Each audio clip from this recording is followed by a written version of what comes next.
আমাৰ পৃথিৱীখন বহুতো ৰহস্যময় ঠাইৰে ভৰি আছে। এইবোৰৰ ৰহস্য আজিলৈকে কোনেও ভেদ কৰিব পৰা নাই। আজি আমি এনে কিছুমান ঠাইৰ বিষয়ে আলোচনা কৰিম যিবোৰ আমাৰ সপোন লাগে।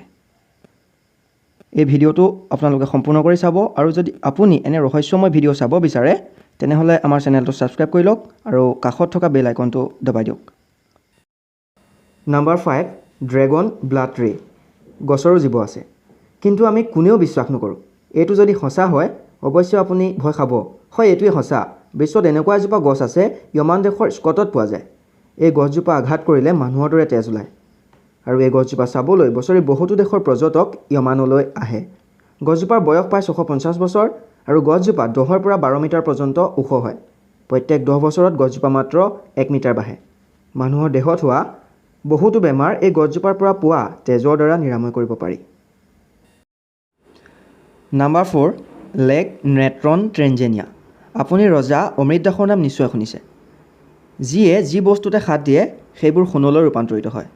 তেনেকুৱা এটা হ্ৰদৰ বিষয়ে আজি আমি আপোনালোকক অৱগত কৰিম, যাৰ পানী যোনে স্পৰ্শ কৰে সিয়ে শিললৈ ৰূপান্তৰিত হয়। এই হ্ৰদটো উত্তৰ টাঞ্জেনিয়াত অৱস্থিত। যিমানেই দেখিবলৈ চকুত লগা ই সিমানেই ভয়ানক। ইয়াৰ পানী যোনে স্পৰ্শ কৰে সি শিললৈ পৰিৱৰ্তন হয়, সি মানুহেই হওক বা অন্য জীৱ জন্তু। বিজ্ঞানীসকলৰ মতে হ্ৰদটোত হাইড্ৰজেন আৰু এলকালিন নিমখ অধিক পৰিমাণে থকা বাবে এনেকুৱা হয়। বন্ধুসকল, এতিয়াও যদি আপুনি চেনেলটো ছাবস্ক্ৰাইব কৰা নাই তেনেহ'লে চেনেলটো ছাবস্ক্ৰাইব কৰক আৰু লগতে লাইক মাৰিবলৈ নাপাহৰিব। Number 3, magnetic hill Ladakh. Bharat চীন সীমান্তৰ লাডাখত এনেকুৱা এখন পাহাৰ আছে যাৰ নাম মেগনেটিক হিল, য'ত গাড়ী মটৰ যদি থৈ দিয়া হয় তেতিয়া সেই গাড়ীখন চুম্বকীয় পাহাৰখনৰ ফালে ঘণ্টাত 20 কিলোমিটাৰ বেগত ওপৰলৈ গতি কৰে। লোকপ্ৰিয় মতে ইয়াক হিমালয় অন্ধাৰ নামেৰে জনা যায়। বাস্তৱত আচলতে ইয়াক যাদুৰ কৰ্মৰ দৰেহে দেখিবলৈ পোৱা যায়। The lake of no' return. নদী নতুবা হ্ৰদৰ পাৰত আপুনি সময় অতিবাহিত কৰিবলৈ নিশ্চয় বিচাৰিব, কিন্তু আমাৰ ভাৰতবৰ্ষত এনেকুৱা এটা অদ্ভুত হ্ৰদ আছে যাৰ ওচৰলৈ মানুহ নালাগে, চৰাই চিৰিকটিও যাব নিবিচাৰে।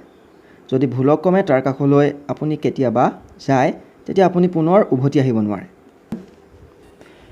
এই হ্ৰদটো আমাৰ ভাৰতৰে অৰুণাচল প্ৰদেশত আছে। ইয়াৰ নামাকৰণৰ আঁৰত বহুতো কাহিনী আছে।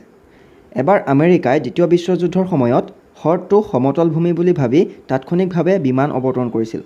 তাৰ পাছত বিমানখনত থকা যাত্ৰীসহ বিমানখনৰ কোনো সন্ধান পোৱা নগ'ল। তেতিয়াৰ পৰাই এই হ্ৰদটোৰ নাম the lake of no' return ৰখা হ'ল। Number 1, door to hell. নৰকৰ দুৱাৰ। নৰকৰ দুৱাৰ তুৰ্কমেনিস্তানত অৱস্থিত। ই এটা 230 ফুট গভীৰ এটা বিশাল গাঁত, য'ত 1971 চনৰ পৰা ৰহস্যজনকভাৱে প্ৰাকৃতিক জুই জ্বলি আছে। 1971 চনৰ ছোভিয়েট ইউনিয়নৰ বৈজ্ঞানিকসকলে তেল আৰু গেছৰ অনুসন্ধানৰ বাবে ইয়ালৈ আহিছিল।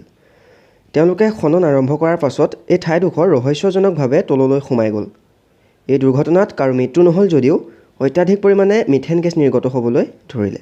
তেতিয়া বৈজ্ঞানিকসকলৰ কেৱল দুটাই বিকল্প আছিল, হয় ইয়াক বন্ধ কৰিব লাগিব, নহয় অগ্নি সংযোগ কৰিব লাগিব। বিজ্ঞানীসকলে দ্বিতীয় বিকল্পটো বাছি ল'লে আৰু তেতিয়াৰ পৰাই আজিলৈকে এই ঠাইডোখৰত অবিৰতভাৱে জুই জ্বলি আছে। বন্ধুসকল, এয়াই আছিল কিছুমান ৰহস্যজনক ঠাই। যদি আপুনি ভিডিঅ'টো ভাল পালে তেন্তে এটা লাইক মাৰিবলৈ নাপাহৰিব। অন্য এটা ভিডিঅ'ত পুনৰ লগ পোৱাৰ প্ৰতিশ্ৰুতিৰে ধন্যবাদ।